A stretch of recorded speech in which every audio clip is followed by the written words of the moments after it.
ప్రమాదంలో metro track, భద్రతపై నీలి నీడలు. ఇగో ఇట్లా ఫ్లెక్సీలు, బ్యానర్లు, ఈ మెట్రో మొత్తం అడ్వర్టైజ్మెంట్స్ మీద అంత కక్కుర్తి. ఎల్ఎన్టీ కక్కుర్తే కొంప ముంచుతోందా?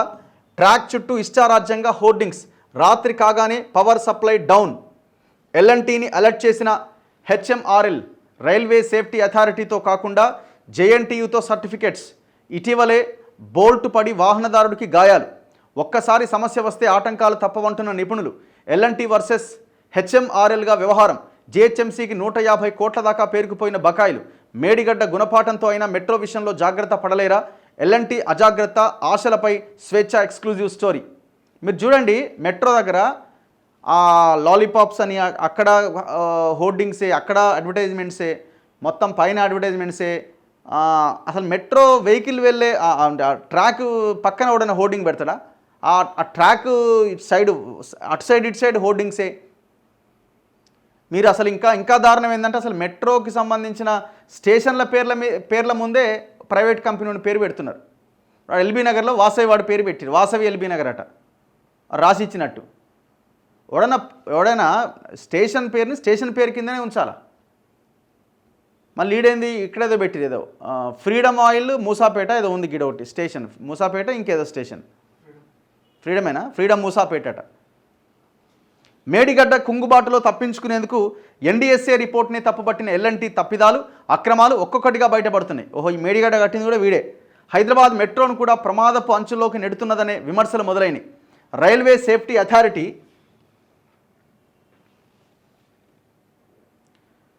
సేఫ్టీ అథారిటీ ద్వారా క్లియరెన్స్ రాకుండానే నెలకు 8 కోట్ల ఆదాయం కోసం పడుతున్న ఆరాటంపై అనేక అనుమానాలకు దారితీసింది. అటు జిహెచ్ఎంసీకి కట్టాల్సిన ట్యాక్స్ 150 కోట్లకు పేరుకుపోయినా అడిగేవారు లేకపోవడంతో ఇష్టారాజ్యంగా వ్యవహరిస్తున్నది. ఇప్పటికే మేడిగడ్డ బ్యారేజీ కుంగుబాటుతో ఎల్ఎన్టీ పనులపైన అనేక సంస్థలు జాగ్రత్త పడుతున్నాయి. సదరు కంపెనీ పనులపైన మరోసారి క్వాలిటీ చెకింగ్స్ చేసుకుంటున్నాయి. అంత పేరు పొందిన కంపెనీకి ఎన్డీఎస్ఏ రిపోర్ట్తో భవిష్యత్తులో ప్రాజెక్టులు అప్పగించాలా వద్దా అనే ఆలోచనలో పడ్డాయి.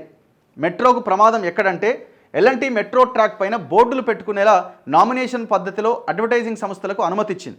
చౌరస్తా దగ్గర మెట్రో వెళ్తే చాలు 30 ఫీట్ల నుంచి 60 ఫీట్ల వరకు, 20 నుంచి 40 ఫీట్ల హైట్ వరకు వేసుకుంటూ వెళ్తున్నారు. ట్రాక్, ప్యాసింజర్ బరువుతో పాటుగా మరో 2 వెయిట్ను భరించేలా మెట్రో నిర్మించారు. అయితే ట్రాక్ సైడ్కు అడ్వర్టైజింగ్ బోర్డులు పెడుతున్నారు. వాటి కోసం సైడ్ వాల్స్, ట్రాక్ ఉండే కింది భాగంలో హోల్స్ పెడుతున్నారట, రంధ్రాలు చేస్తున్నారట. దానికి ఆ హోల్స్ ఇష్టారాజ్యంగా చేయడంతో ప్రమాదం పొంచి ఉన్నది. ఇప్పటికే సగం వరకే నిర్మించారు, ఇంకా సగం నిర్మించాల్సి ఉన్నది. గత ప్రభుత్వంలో కొన్నింటికి అనుమతిచ్చిన ఎల్ఎన్టీ ఇప్పుడు అన్ని మెట్రో స్టేషన్స్లో ఉన్న చిన్న ఖాళీ ప్రాంతాన్ని కూడా వదలకుండా హోర్డింగ్స్తో నింపేస్తున్నది.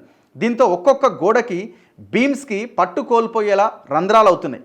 ఇబ్బడి ముబ్బడిగా హోల్స్ చేయడంతో మెట్రో స్టేషన్ పిల్లర్లు, బీమ్లతో పాటు ట్రాక్ కూడా ప్రమాదంలో పడే అవకాశం ఉన్నది.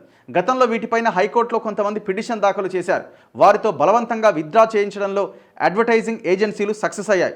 రైల్వే సేఫ్టీ అథారిటీకి ఫిర్యాదులు వెళ్లకుండా అడ్వర్టైజింగ్ మాఫియా అందరినీ మేనేజ్ చేస్తున్నది. ఇప్పుడు వాడు కడుతుండే, మరి వీళ్ళు రైల్వే వాళ్ళు ఏం చేస్తున్నారండి? గవర్నమెంట్ ఏం చేస్తున్నది?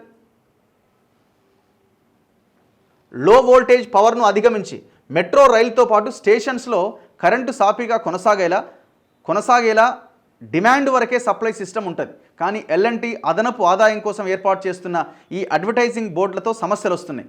సాయంత్రం 6 అయిందంటే హోర్డింగ్లకు ఫోకస్ లైట్లు ఎక్కువగా వాడుతున్నారు. దానికోసం ప్రొవైడ్ చేసే విద్యుత్తులో నుంచే ఆ లైన్ తీసుకోవడంతో సమస్య వస్తున్నదట. ఇప్పుడు ట్రాక్కి సపరేట్ లైన్ ఉండాలి, ఒకవేళ హోర్డింగ్స్ సపరేట్ ఉండాలి. ఇప్పుడు ఆ రైలు వచ్చే పవర్లోంచి వీటికి కూడా వాడుతున్నారట. కొద్ది రోజుల క్రితం మెట్రో రైళ్లు రాత్రి వేళల్లో స్లోగా పోయినాయట. ఇదంతా లో వోల్టేజ్ అనే ప్రచారం ఉన్నది. ఒక్కోసారి సాంకేతిక లోపం కూడా వస్తున్నది. ముందే గ్రహించిన హెచ్ఆర్ఎంఎల్ ఎల్ఎన్టీకి లేఖ రాసింది. దీంతో హై వోల్టేజ్ పవర్ సప్లై అయ్యేలా చర్యలు తీసుకున్నారు.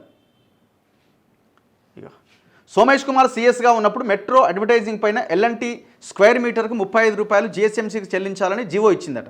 అలా 2019 నుంచి ఇప్పటి వరకు నామినేషన్ పద్ధతిలో ఇచ్చిన అడ్వర్టైజింగ్ బోర్డులపైన జిహెచ్ఎంసీకి 150 కోట్ల వరకు ఇవ్వాల్సి ఉన్నది. కానీ ఏడాదికి 1 కోటి 2 కోట్లు చెల్లిస్తూ చేతులు దులుపుకుంటున్నది. అట్లా బిల్లులన్నీ పెండింగ్లో ఉన్నాయట. ఎన్ని ఫిర్యాదులు చేసినా, కేసులు వేసినా, కేసులు వేసిన వాళ్ళతో సెటిల్మెంట్ చేసుకుంటున్నారట, అవతల పడుతున్నారట. మరి ఏం జరుగుతున్నది? ఇగో ఇట్లా హోర్డింగ్స్ పెట్టిరు, ఎన్ని లైట్లు చూడండి కథ. మీరు ఈ మధ్యకాలంలో దాదాపు ఒక 6 నెలల నుంచి అయితే విపరీతంగా అయిపోయినాయి హోర్డింగ్స్. మేడిగడ్డను కూల్చింది కూడా ఈయన కట్టడమే.